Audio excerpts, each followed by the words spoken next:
আমরা মনে করছি প্রশাসন তার মধ্য দিয়ে নির্বাচন কমিশন একটা বিশেষ গোষ্ঠীকে সুবিধা দেওয়ার চেষ্টা করছে। যে অসঙ্গতিগুলো লক্ষ্য করেছি আজকে নির্বাচনে, সেই পয়েন্টগুলোকে আমরা এখানে তুলে ধরতে চাই।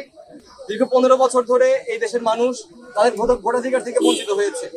সুতরাং আমরা প্রত্যাশা করেছিলাম এতদিন পর আমাদের যে জেনারেশন প্রথমবারের মতো ভোট দিচ্ছে, তারা যাতে নির্বিঘ্নে ভোট দিতে পারে এবং তারা যাতে কোনো ধরনের অসুবিধা ছাড়া, অস্থিতিশীলতা ছাড়া তাদের ভোট প্রক্রিয়াটা আসলে তারা সম্পন্ন করতে পারে।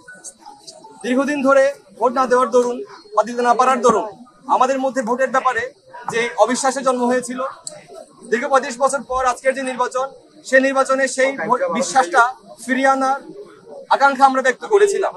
কিন্তু আমরা এই ভোটের সময়ে নানা ধরনের অসঙ্গতি লক্ষ্য করেছি। আজকের দিনটা একটি ঐতিহাসিক দিন ছিল এবং একটি ঐতিহাসিক দিন হতে পারত। আমাদের সকালে শিক্ষার্থীরা এসে তাদের যে মধ্যে আমরা যে আগ্রহটা দেখেছিলাম, সে আগ্রহ আমাদেরকে আনন্দিত করেছে। কিন্তু দুপুরের পরে বেশ কিছু ঘটনা আমাদের দৃষ্টি আকর্ষণ করেছে, যেগুলো এই নির্বাচনকে নানাভাবে কলঙ্কিত করেছে। বন্ধুগণ, আমরা যে অসঙ্গতিগুলো লক্ষ্য করেছি আজকে নির্বাচনে, সেই পয়েন্টগুলোকে আমরা এখানে তুলে ধরতে চাই। আমরা দেখছি যে এখানে ভোটের সময়ে যে কালি আমাদের আঙ্গুলে দাগিয়ে দেওয়া হচ্ছে, সেটি হলো একটি মোচনীয় কালি, অর্থাৎ এখানে অমোচনীয় কালি ব্যবহার করা হচ্ছে না। মানে দেওয়ার পরে কিছুক্ষণের মধ্যেই এই কালি আসলে মুছে যাচ্ছে। তাছাড়া আমরা লক্ষ্য করছি যে যখন আমাদের ভোট নেওয়া হচ্ছে বিভিন্ন কেন্দ্রে, সেখানে ভোটারদের সিগনেচার নেওয়া হচ্ছে না, যে কারণে একই ব্যক্তি একাধিক ভোটদানের যে সুযোগ তৈরি হচ্ছে। আমরা মনে করছি প্রশাসন তার মধ্য দিয়ে নির্বাচন কমিশন একটা বিশেষ গোষ্ঠীকে সুবিধা দেওয়ার চেষ্টা করছে। বন্ধুগণ, আমাদের দ্বিতীয় পয়েন্ট হলো, আমরা দেখেছি যে বিবিএ ফ্যাকাল্টি 335 নম্বর রুমে এখানে একই আইডি কার্ড দিয়ে যখন দ্বিতীয়বার ভোট দিতে যাওয়া হলো, তখন হাতে নাতে সেই ভোটার আসলে ধরা পড়লো এবং এটা আসলে নির্বাচনের যে নির্বাচনকে কলঙ্কিত করেছে।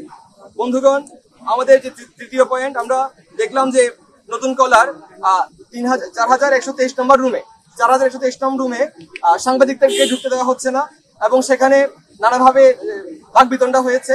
এটি আসলে নির্বাচনের যে স্বচ্ছতা, সেই স্বচ্ছতাকে নানাভাবে আসলে প্রশ্নবিদ্ধ করছে, আমাদেরকে নির্বাচন ব্যাপারে নানাভাবে আসলে আশঙ্কিত করছে। বন্ধুগণ, আমরা দেখছি যে সেখানে আসলে ঠিকঠাক এলইডি নাই, ঠিকঠাক সেখানে ভোট গণনার সময় নতুন কলা ফ্যাকাল্টির যে এলইডি, সেটাকে আসলে ভেঙে ফেলা হয়েছে। এইটি নানাভাবে অস্থিরতা আসলে তৈরি করা হচ্ছে। এটার দায় বিশ্ববিদ্যালয়ের যে আমাদের নির্বাচন কমিশন, সেই নির্বাচন কমিশনকে নিতে হবে এবং সুষ্ঠু তদন্তের মধ্য দিয়ে সেই অভিযোগগুলোকে, এই ঘটনাগুলোকে আসলে তাদের মীমাংসা করতে হবে। এক্সট্রিম মশার কয়েল প্ল্যান্ট ফাইবার দিয়ে তৈরি, ডেঙ্গু, চিকুনগুনিয়া বাহি সহ যে কোনো মশার বিরুদ্ধে দেয় এক্সট্রিম সুরক্ষা। বন্ধুগণ, আমাদের 4 নং দাবি, আমরা নানাভাবে আমাদের কাছে অভিযোগ আসছে যে আমাদের যারা পোলিং এজেন্ট আছেন, তাদেরকে বলা হচ্ছে যে ভোট গণনার সময় পোলিং এজেন্টকে থাকতে দেওয়া হবে না। আমরা মনে করি পোলিং এজেন্ট আমাদের ভোট সুষ্ঠু হচ্ছে কিনা, ভোট গণনা সুষ্ঠু হচ্ছে কিনা, সেটি আসলে দেখা তাদের দায়িত্ব।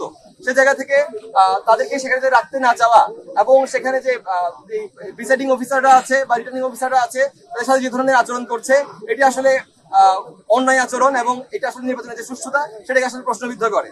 আমরা চাই এই নির্বাচনের যে ভোট গণনা, সেটি সুষ্ঠু পদ্ধতিতে হোক এবং এর মধ্য দিয়ে নির্বাচনের ব্যাপারে যে অবিশ্বাসটা এতদিন ধরে মানুষের মধ্যে থেকেছিল, সেটিকে আসলে দূর করা হোক।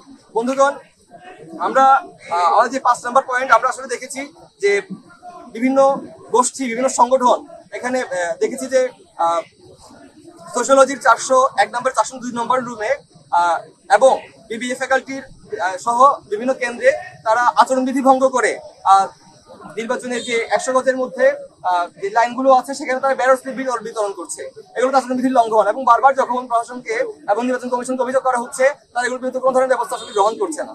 আমরা মনে করি এই ধরনের ব্যবস্থা গ্রহণ না করে তারা নির্বাচনকে প্রশ্নবিদ্ধ হওয়ার সুযোগ করে দিয়েছে এবং এই যে ঐতিহাসিক মুহূর্ত সাক্ষী আমরা হতে যাচ্ছিলাম, সেই মুহূর্তকে তারা আসলে কলঙ্কিত করেছে। বন্ধুগণ, আমরা দেখলাম যে আসলে কিছু শিক্ষার্থী যে অমোচনীয় কালি, সেই কালিটা মুছে তিনবার আসলে ভোট প্রদান করছে এবং এগুলো নানা ধরনের প্রমাণ আসলে ইন্টারনেটে আসলে ছড়িয়ে পড়ছে। বন্ধুগণ, এই যে অভিযোগগুলোর কথা, যে পয়েন্টগুলোর কথা আমরা বললাম, এর পাশাপাশি আরো রয়েছে যে আমাদের বিভিন্ন দায়িত্ব থাকা বিভিন্ন প্রিসাইডিং অফিসার, তারা আমাদের যে আদিবাসী শিক্ষার্থীরা আছে, তাদের সাথে তারা নানা ধরনের জাতি বিদ্বেষমূলক আসলে আচরণ করছে।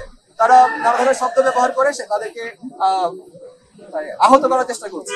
বন্ধুগণ, এই যে আমরা যেগুলো পয়েন্ট আসলে বললাম, এই যে ক্যাম্পাসের অস্থিতিশীলতার যে পরিবেশ আমরা লক্ষ্য করছি, এবং এখানে যে নির্বাচন যে সুষ্ঠু হচ্ছে না, এটার যে লক্ষণগুলো আসলে আমরা দেখছি, এগুলো নানাভাবে আমাদেরকে আশঙ্কিত করছে এবং দীর্ঘ 35 বছর পর নির্বাচনটা হচ্ছে সেটার ব্যাপারে আসলে আমাদেরকে আশাবাদী হতে দিচ্ছে না।